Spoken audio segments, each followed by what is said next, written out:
All right, what's up, everybody? What is up? We are live. Happy Friday. Welcome. We're here with some Underdog PGA golf best ball drafts, strategies, sleepers, picks, just general high level overview of how you should be approaching these best ball tournaments on Underdog Fantasy. Welcome. I am Brian Jester, co founder at Occupy Fantasy. I am joined by our golf writer, the sneaky, the under the radar, Niromada. Niro, what's up, man? How are you? What's up, Ryan? I'm good. Hello, everybody.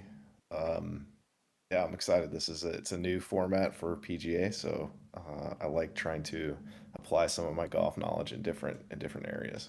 Absolutely. So this is what we're going to do. We're going to draft here in a bit. We'll probably be here 45 minutes or so, depending on how long the drafts take, how many questions we get in the chat. This is a live Q&A. We understand that a vast majority of you will be watching this after we go live. So if you do have questions that we didn't cover during the stream, just drop a comment below the video or join our Discord server. We're happy to talk through it with you. Now, these PGA best ball contests on Underdog, they go through February 8th, I believe, the start time. So what we're going to do here, we're going to talk about overall strategy because there have been a lot of videos that have been posted. I won't say a lot, especially in comparison to NFL, but there have been some videos posted on YouTube and other sites on Twitter how to approach these Underdog PGA best ball drafts.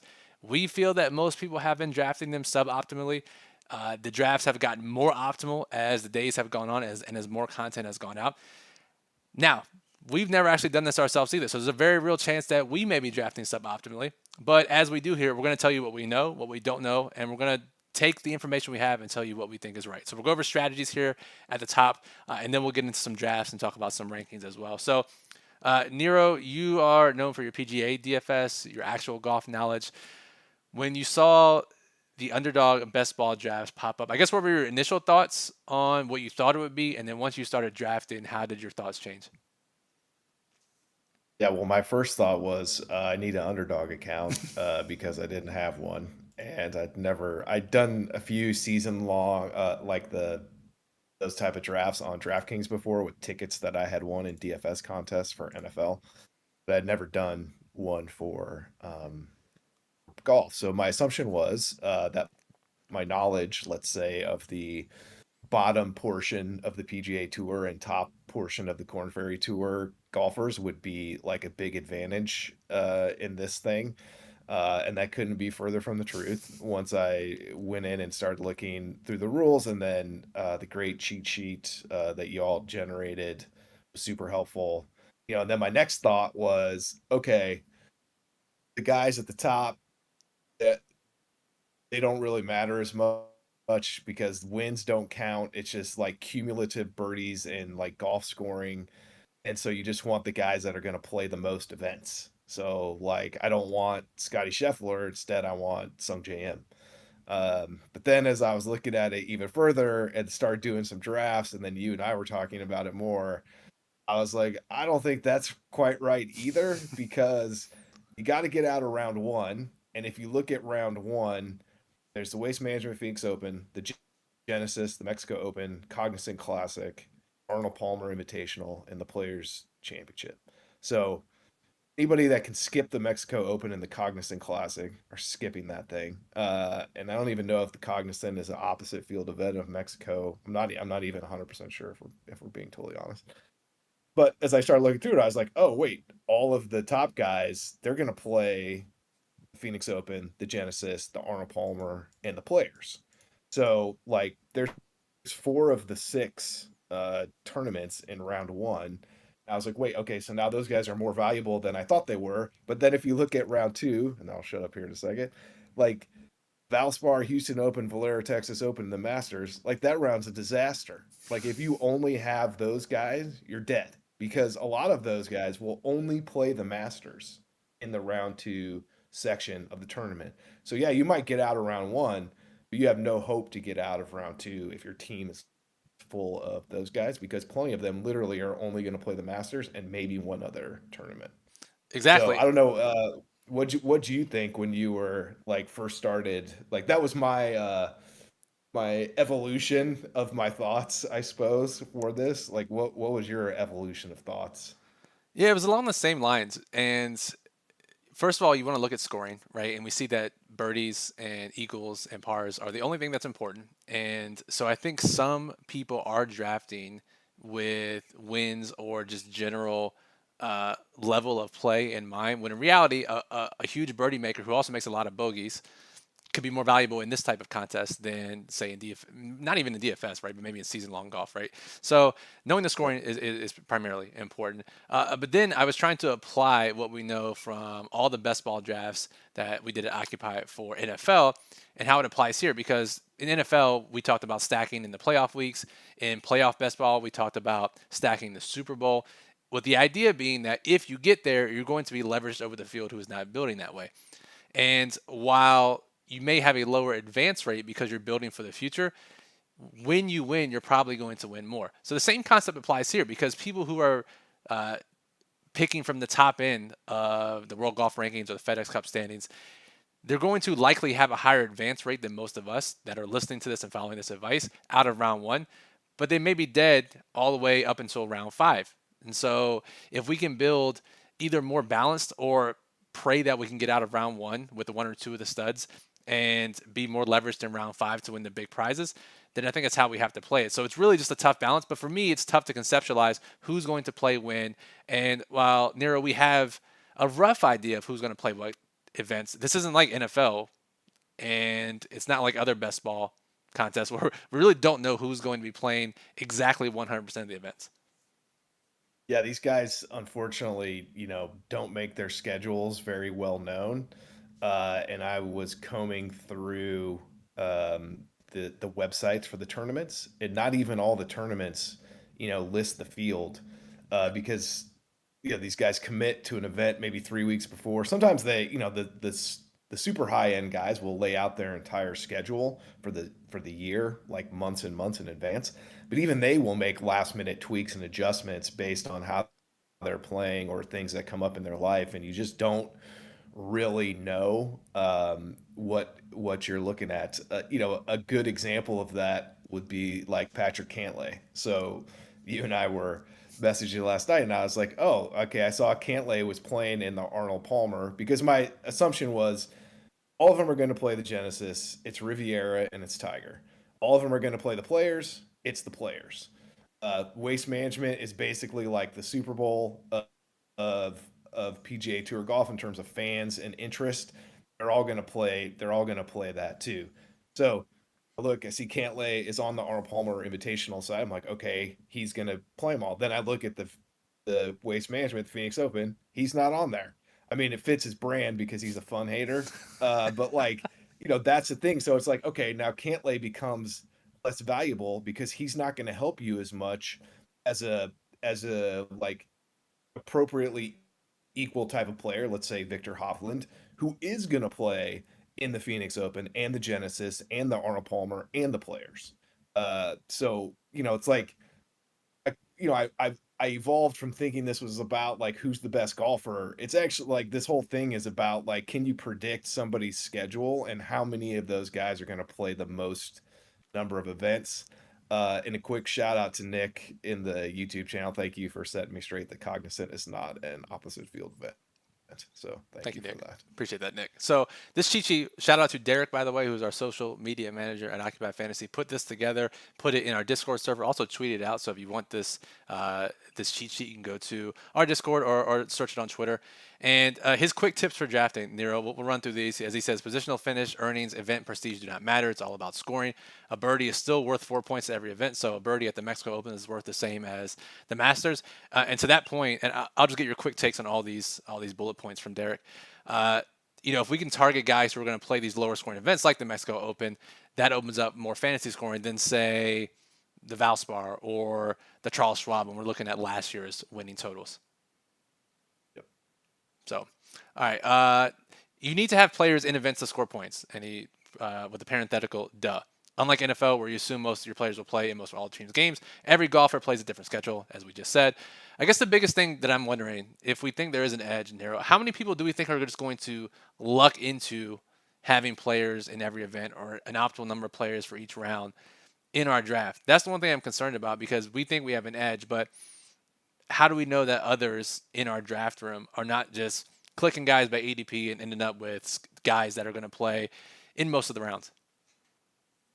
Yeah, I think you can, based on the few that I've done, the ADP clickers, I think they're fine. They're definitely in good shape for round one. Uh, um, they are in okay shape for round three. They're not in great shape for round four. And round five is a disaster for the ADP clickers. So round five and round two are not good for the ADP clickers. Again, I think the optimal.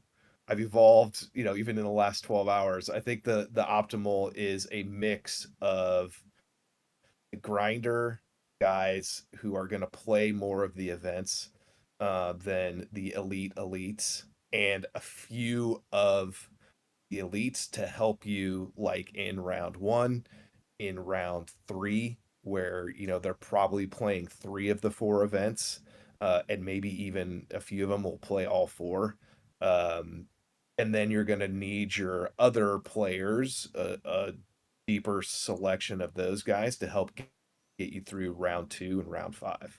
Because again, I'm trying to work backwards from the very end. We're all trying to win the whole thing, not just have a good showing.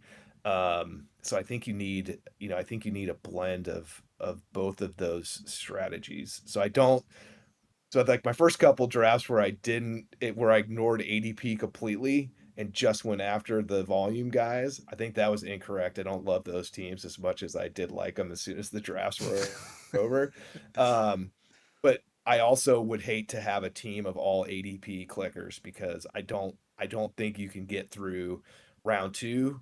And if you somehow get through round two, when you get to the very end in the fifth round, I think you're going to be in trouble. It makes a ton of sense. So, in your mind, this is why we have you on this show. Who do you consider the grinders? Who do you consider who's on your short list of guys, whether it's at the top of the ADP or lower down the board, guys you expect to play most of the events and they fit well for this scoring format? Yeah, so I think my macro my macro answer is that I want the guys who are probably like around 20th to 40th, maybe even all the way down to the 50th rank guys for those elevated events.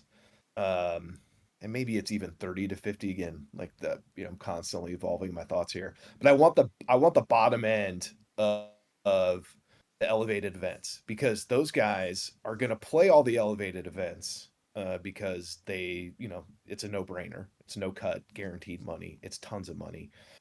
But they are also going to be more likely to play the other events because they're going to feel like they have to keep their ranking position up.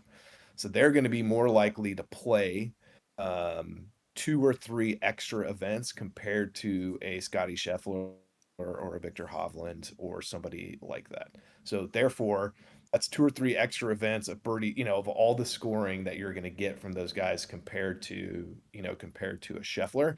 If I go down to the micro level, to me, that's guys like Sung J M, Eric Cole, because there are some players who just actually like to play events more than other guys. Right. And Sung Jae and Eric Cole are like the poster boys for that. Like they will play a lot. Ludwig Aubert, I think, is going to play a lot. I've read some quotes from him that's like, yeah, it's my first season. I don't really know any of the events. Like, I'm just going to play. Right. And so I think that, and he's going to play the elevated events too. So someone like him, you could make a case that, he's even more valuable than a Scheffler or something like that.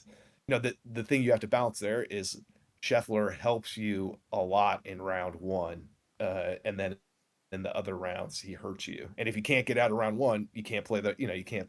It's over. You can't play the rest of the rounds. Right. And it's not like ADP is straying too far from it where you can take one of those guys in round one and then still take whoever the hell else you want in rounds 2 through 10. Yes. Yeah. Exactly. I think you and I were talking a little bit last night. I think that is closer to the optimal strategy. Grab grab a stud in round one and then start going towards the volume guys. And include Cantlay, because he's not playing in the waste management, in that stud conversation. So All right. I think that's where I've settled right now. Okay. So I've uploaded some rankings, and these are just very rough rankings. I put together some rankings based on birdie scoring, total birdies, eagles, basically the scoring system for this event for 2024, 2023. Weighted it, try to add some volume to the mix. These rankings are by no mean perfect. It's just something for me to get off of ADP some. So let's get into a draft here. This is the $10 scramble. This is the second scramble that they've posted. We'll see if they post another one. This one is close to filling. So we'll hop in the draft here. And Nero, I will get your takes on some players as we're drafting. And again, if you guys that are watching this live can't see everything or need me to change the viewing format, just let me know. All right, so we're into the draft now, and we're waiting for it to fill. So first pick, Nero, are you taking Scheffler if it comes to that? Well, I actually had the first pick in one of the first drafts that I did, and I took Sung Jae. And I think, now I've evolved there. I don't think I would take him first anymore. Um, Well, let me ask you this yeah, then. Let me ask you Scheffler. this because Yeah, these rankings that I've uploaded, tell me if I'm directionally correct here. My rankings have Scheffler, Homa, Sungjae, Obear, Morikawa, Spieth, and then Cantlay. But then Ben Yan, who Nick correctly in the chat says is a league winner at his average draft position. So that was my top 8 or so. Do you think that's directionally correct? yes, I do, actually. And based on Nick's comments, Nick should probably be doing this draft instead of me and you. But yeah, like I think that's right. I probably have a little bit more. I might make Aubert number one just because of his comments. But it's really hard to stay away from Scheffler. Again, as I mentioned earlier, at the beginning it was easy for me to stay away from Scheffler, but once I dug deeper into the round one and the settings and the scorings where they are, man, he's if you get a chance to take him, he's tough to ignore Right. at the first pick because he's just going to help you so much to get out of the first round. Exactly. Exactly. So slow to fill. Still only 2 people in this draft, so we will continue to fill this airtime with some more player takes. So Homa's a guy that I was looking at, and he's one of those guys that fit in your buckets. He's my number 2 ranked guy. Again, these are very rough rankings, but he's one of those guys that are going to play at least 4 of the first events in the first round. Who do you consider in that group again that you expect to play 4 events in the first round? Yeah, Hovland, Schauffele, Scheffler, Homa. Well, did I have anyone else in there that you and I were talking about? Because again, I was looking at just like who is like a premium, like an alpha stud Right. that I also think will play 4 out of those first 6 events. Um, and Nick mentioned in the comments that Rory has committed to the Cognizant, so that might also bump Rory. The challenge with Rory is any of the European guys, that there's a handful of the European guys like Nikolai Højgaard who are, really trying to make a go of the PGA Tour this year, and I don't expect them to go back and forth with the Mm, European Tour.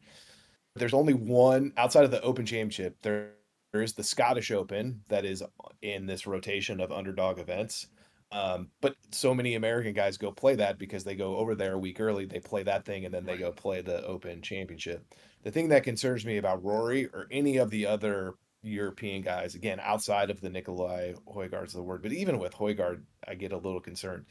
Like they will skip PGA events to go play the occasional event in Europe. Maybe it's like a home event or a big event like the BMW Championship or Right. something like that. And some of those events happen after the Open Championship, so it's not as much of a concern, but I don't love it as much. I'd rather take an American player who I know for sure is going to play, and then at least I know I'll get a better chance that that guy's going to play the John Deere Classic or something, which I know that like Rory is never going to play. Right. Right. A couple comments in the chat on Tony Finau. How do you see his floor ceiling in this format? Yeah, well, I'm still scarred from what he did to me last week and you with his Yes. putter. Yes. But yeah, I think he's a good play. Like Tony plays a lot. He plays US golf. Like he doesn't really go stray and go play the random event in Dubai or anything like that. And he plays, especially when you get in that like Midwest part of the tour schedule when it's like Detroit and Minnesota, and the John Deere in Iowa, well, technically Illinois. Like, he plays a number of those events. So, I think he's a solid play in this format. Fair enough. And Najee, if I mispronounce your name, let us know. But Najee is asking about optimizing for round five. We hit that at the top of the show. If you missed that, but basically it's playing a lot of the guys in the 20 through 50, maybe even deeper range, especially towards the end of your draft. Guys that are going to play those events in the round five of the underdog format. We are now 5 of 6 filled in this tournament. Nero, I know we hit on it a couple of times, but any other thoughts just on optimizing for round five? Is it just as simple as getting as many of the guys from that range of the world rankings? I mean, for me, that's what I'm prioritizing. Like, certainly in round five, it might help to have a Jake Knapp or some of those guys who came up from the Corn Ferry Tour who are probably going to be pretty good and they're going to grind their way up the rankings, but they'll probably not be in good enough shape and they'll have to play all those events. The problem is that, like, if you have too many of those guys, you're not going to make it out of round one. Right. And that is the thing. That's the thing that concerns me. And I think that's where I was suboptimal in my early underdog drafts is I had too many. I have a couple teams that have just too many of those types of players on them.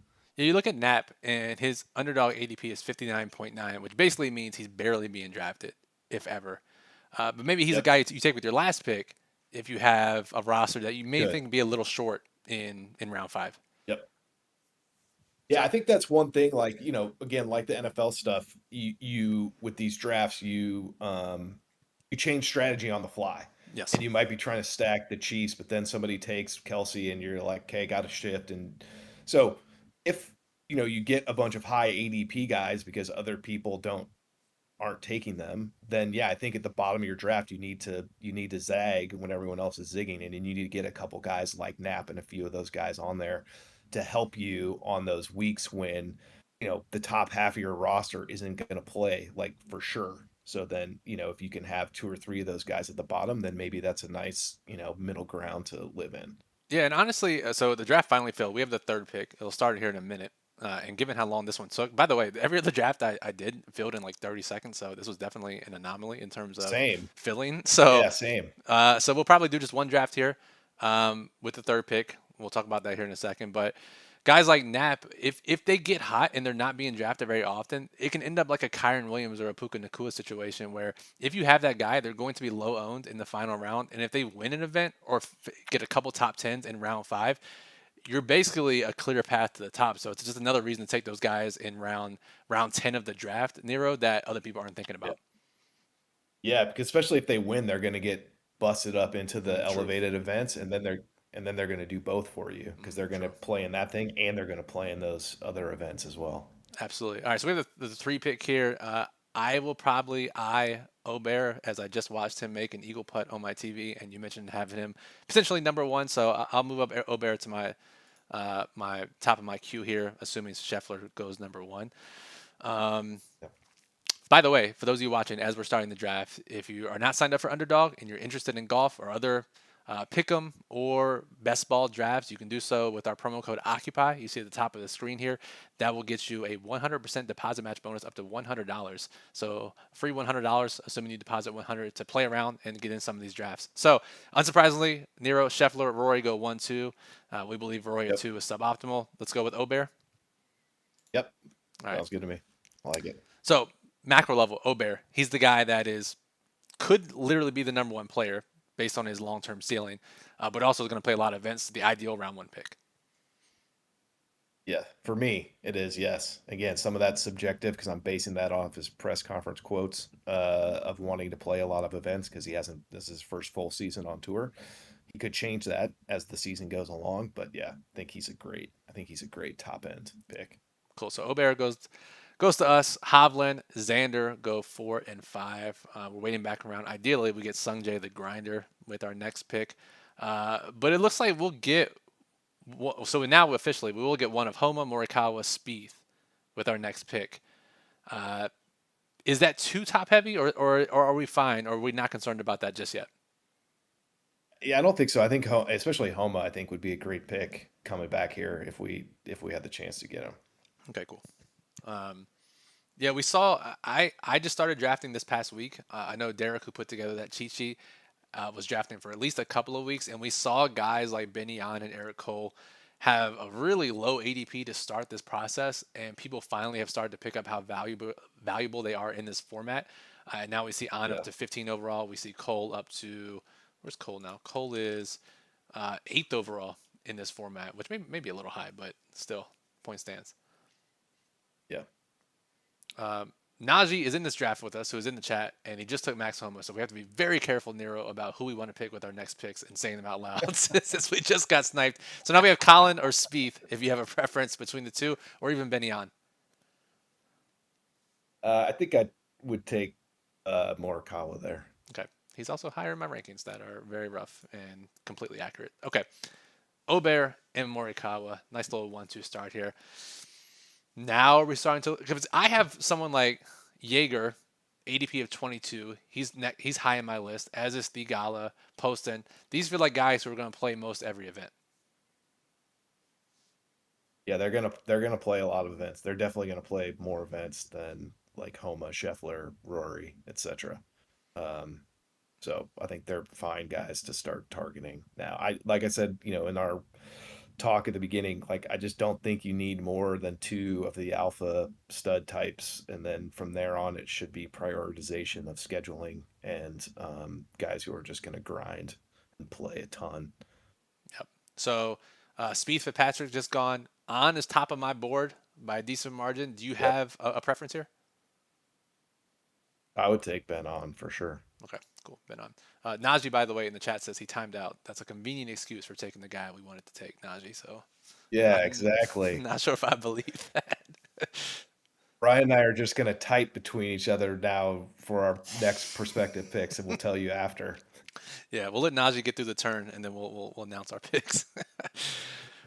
All right, so who are these guys? Round 4 through 7, the guys you're eyeing more, Nero, that I can load up on. That's a really good question. Uh, I like Batia right there. He's someone who's going to play a lot. Taylor Montgomery, also someone who I think is going to play a lot. Michael Kim, I think is a good one. Kevin Yu, also very good. All these guys I mean, So the 5 drafts I've done so far, these are guys I've been scooping around 7 through 10, basically. Where yeah, that's why I find it hard to pick someone like Knapp when I can just get a guy like that in round 10 instead. yeah, So, I agree. I agree. all right. If we go by ADP and just our rankings, Jaeger, Batia, Cam Young, Russell Henley. Any preference among those guys? We have 15 seconds. Let's go Jaeger. Nobody makes more birdies than he does. Yeah, except when he needs them on the back nine at Torrey Pines. Yeah, that was expensive. Yeah, Between very, him, very between him, expensive. yeah, between him and Finau, that ruined our weekend last weekend. There's no question. Yeah. For those who weren't following, I'm not sure why you would be following our personal lineups, but I finished 30th in the Sure. big GPP on DraftKings, had Jaeger and Finau, so very, very costly run out there on the back nine. But, Nero, we just put ourselves in those spots, and that's all we can do. Yeah, eventually they come your way, right? Like at this point, I'm losing a little faith because it's been in a prolonged downswing for a while. But yeah, no, I know eventually they fall your way. All right, I have a high level just PGA, and it's more so DFS question. But we'll get to this next pick before I ask you that question. So remind me if I do forget here. So last few picks were Fowler, Henley, Clark. Are these guys? So I guess my point is, do you find these guys suboptimal picks here, Fowler, Henley, Clark, because they won't play as many events as someone like Batia or some of these other guys in this range? Yeah, I mean it's a fine line because Batia, you're not totally sure on his schedule because last year he didn't have as good a status as he does this year, and you just don't actually know what he's really going to play. But you know, I think those guys are fine, but I would value Batia a little bit more than that. But the line is fine. It's probably only one or two extra tournaments a year, Sure. but that might be enough to get you out of a round. Exactly. Exactly. So I did go Batia. And so next Yeah. on my list, I have guys like Bradley, Kirk, Hoygaard, Montgomery, Cam Davis, Michael Kim, you. Now, these we're in ADP 30s. These are guys I have ranked ADP 40, or these are guys I have ranked now, but their ADP is until 40 or 50. I'm still loading up on these guys, Nero. I don't know if you feel differently, but we're not really worried about ADP, especially at this point. Yeah, no, I don't think so.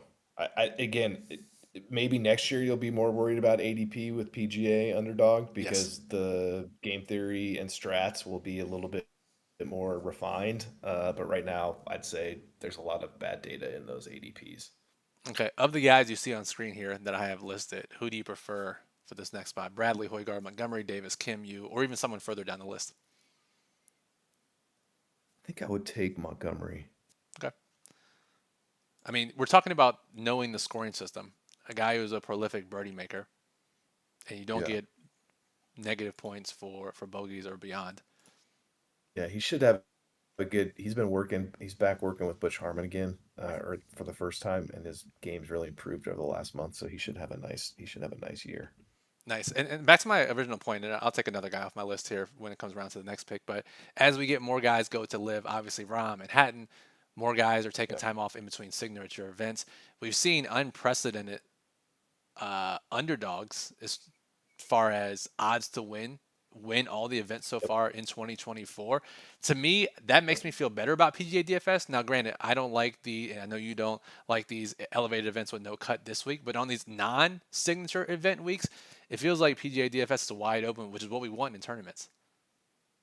Yeah, it's the field. The field is more. It's more open. There's less top heavy stuff. I mean, last year the chalk just absolutely crushed. It's not even so much the chalk, just like the top end guys just won so many tournaments last year that if you weren't clicking 10K plus guys into your lineups almost all the time, you were just getting smoked, as I can attest to for a number of weeks where I was favoring balanced builds over those. So yeah, I would prefer that. Back in the way back in the day, FanDuel used to make you select 8 guys for your roster Wow. instead of 6. And oh, I loved that. Like that was the biggest edge I've ever had in PGA DFS. I mean, we would want Just to pick because, like, 30 if we could, right? The more we can, the I better. The would. I more. mean, yeah, me personally, yes, and I know you would too. I know a lot of people wouldn't want to, but yeah, I would love to be forced to make a 10-man DFS team every single week. Like that, my edge there would be better than the way that it is today. It's the same reason in season-long fantasy football drafts, whether it's a home league or whatever else. If you think you have an edge, you want as many teams as possible. You want as many rounds as possible to display that edge. Yes. You want as many starting roster spots as possible. So, Yep. definitely makes sense. As Nick points out, it is minus 1 point for a bogey, so I did misspeak on that. But the point still remains. You want guys who make birdies. All right, Kim, you. Yeah. You So, want vol sorry.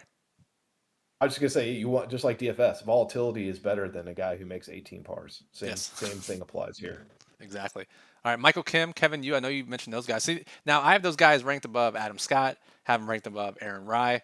Have them ranked above who else here? Shane Lowry. Does that seem directionally correct to you?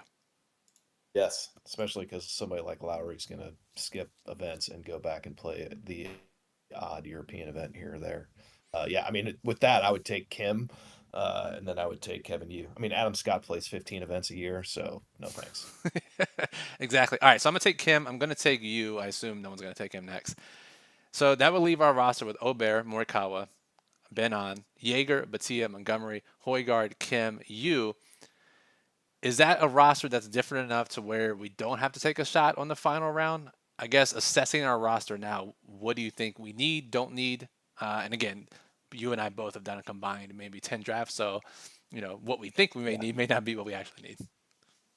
Yeah, exactly. I think that's different enough because I don't think that people are prioritizing the Michael Kims, Kevin Hughes, Montgomerys, those type of players. I don't think those guys are getting prioritized. So I don't feel the need to have to really reach with this team down at the bottom and try and grab a Jake Knapp or something similar. Okay, cool. And it's also reassuring to me is our Occupy model at OccupyFantasy.com, while it is geared for DFS, there is a long-term element component in the rankings. There is a putting variance component in the rankings. And a lot of the guys that are higher on my list, which did not use anything from the model, are are favoring guys that our model likes as well, that generally have variants coming in their favor in the near future, and especially in terms of birdie making. Guys like you, Kim, Hubbard's higher in my list, Hoygaard, Montgomery, these types of guys. So it is reassuring to Yeah. see that as well. I'm gonna give you the last pick, Nero. So round 10, I'm gonna let you pick whoever you want here. Okay, let's see what are my choices? You can go completely free for all, anybody, anybody at all. My top of my rankings are Dietrich, Hubbard, Justin Suh, Lashley, Yuan, and beyond. Oh yeah. Give me Justin Suck. Come on. You I know. I know didn't the even answer. have to ask me I that did know question. I knew the answer. All right. So let's look at the board here. So you, so you look at Draxler, 1983, last pick of the draft. His top three picks: Cantlay, Sungjae, Fleetwood. So, for instance, Fleetwood was a European guy that you mentioned, not by name, but his archetype. Is he a guy that you would not be interested in round three based on where he's being drafted and how many events he may or may not play?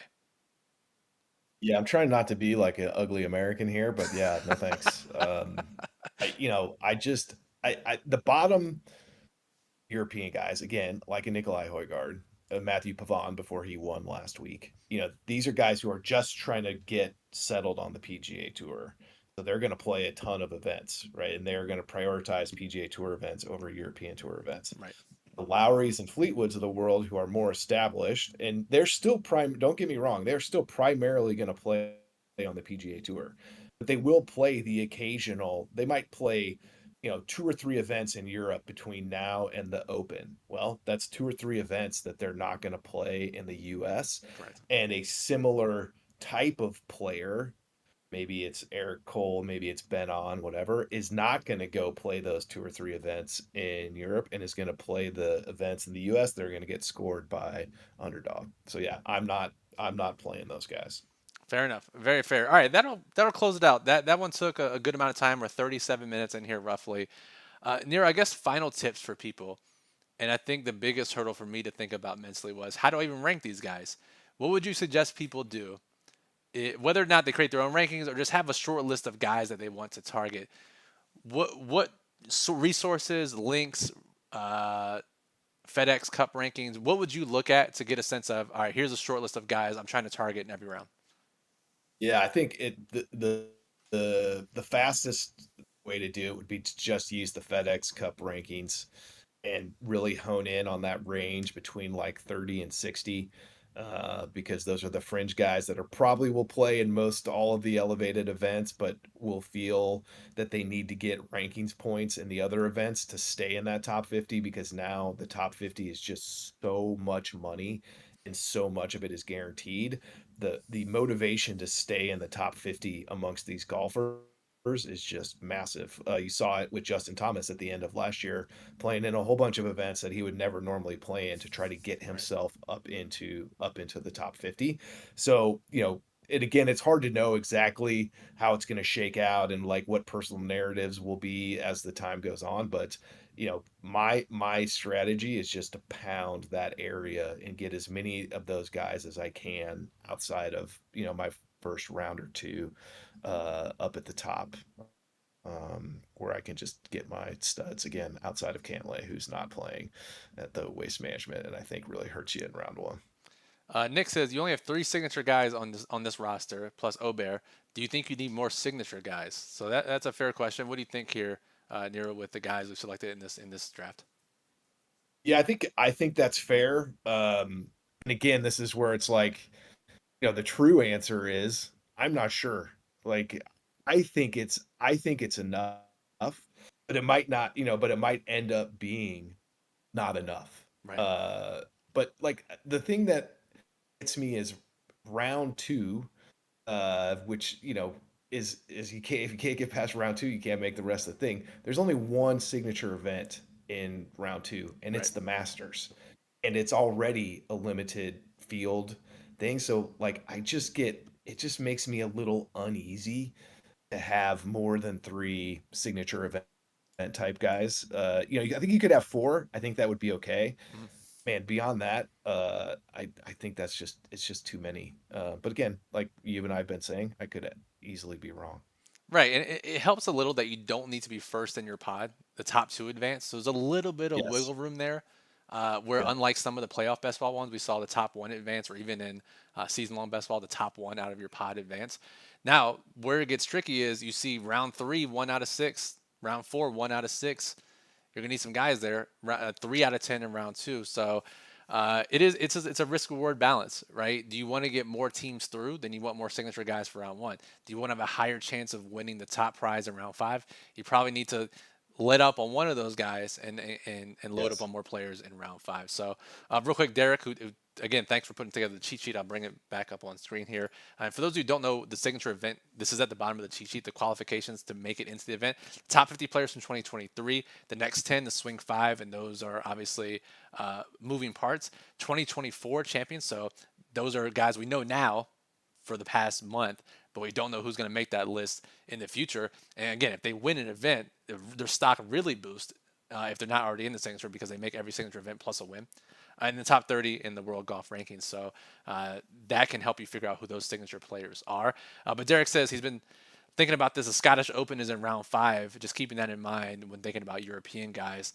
I guess the counter to that is we do get a decent amount of Americans heading over there to prep for the Open, like you said at the top of the show, Nero. So there might be a little bit of an edge there, but I think more Americans will end up playing that than European. The European edge, I don't know if is as strong. Thinking about that.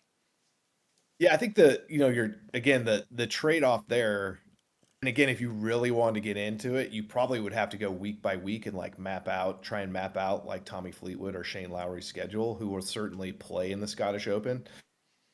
Versus let's say it's between them and I don't know, Ben On, and maybe Ben On won't play in the Scottish Open, although he strikes me as someone who probably does. But anyway, let's say that. I think what you're really trying to gauge there is how many tournaments leading up to round five will Ben On play that Shane Lowry and Tommy Fleetwood will not play. Right. Like I think that's your core question because they're going to play the Scottish. Okay, great. But if you get the Scottish, but you lose 3 tournaments along the way, are you going to be able to get to round five with those guys? I don't disagree at all that they would be a benefit in round five. But I feel like if you have too many of them, or even one of them, you might not be able to get there if you can't get And there may if be you a have too point, many of them. and there may be a point to be made too that the Scottish Open is likely the lowest fantasy scoring event of the four before the Open Championship. When you have the Travelers, Rocket Mortgage, and John Deere, all which should be Birdie Fest minus 20 or greater to win the tournament. So if you have guys that are playing in but not the Scottish Open, you probably have a higher fantasy ceiling anyways. Yeah, for sure. If I had to choose between someone playing in the John Deere Classic and the Scottish Open, I'm taking the guy in the John Deere, even if it is someone whose OWGR is like 30 points worse than the other guy. Absolutely. Just because the odds, if that guy can make the cut, he's going to outscore the guy at Scottish Open, even if the guy at Scottish Open like gets a T10 Yeah. or maybe even a T5. Yeah. So Exactly. All right, Nero, this was certainly enlightening, I think, for a lot of people, certainly for myself, just to talk it all out. There are a few days left to get these drafts in. Fingers crossed that Underdog will post another one. They've been pretty good, basically in every other sport, about posting last-minute drafts, less max entries, a chance for you to dig in there, $5, $10, whatever it may be, to help out with that. If you're not already a user at Underdog Fantasy, you can use promo code Occupy. Helps us out, helps the channel. Also helps you out because you get a 100% deposit match bonus up to $100. So you deposit 100, you get an extra $100. That's $200 to do some best ball drafts. You can knock out a $10 20 max over the next 5 days. So Nero, I appreciate you joining me. I'm sure I'll see you on here for the next major event, which is coming up pretty shortly. But any final thoughts before we get out of here? yeah, just another plug for the promo code. I used it myself this week when I signed up, so got that extra $100 and helped out Occupy. So use the code when you sign up for the first time if you are like me and hadn't been on Underdog before. Absolutely. So if you like Underdog Fantasy, you like best ball drafts, make sure you are subscribed to our channel here on YouTube. NFL best ball season, as shocking as it may sound, is right around the corner once again. So subscribing is the best way to get notified when we upload any videos, go live with any drafts. Give us a thumbs up if you like the channel. And OccupyFantasy.com is where you can find out more information about us. So for Nero, I'm Brian. Thanks for listening, and good luck in your PGA drafts.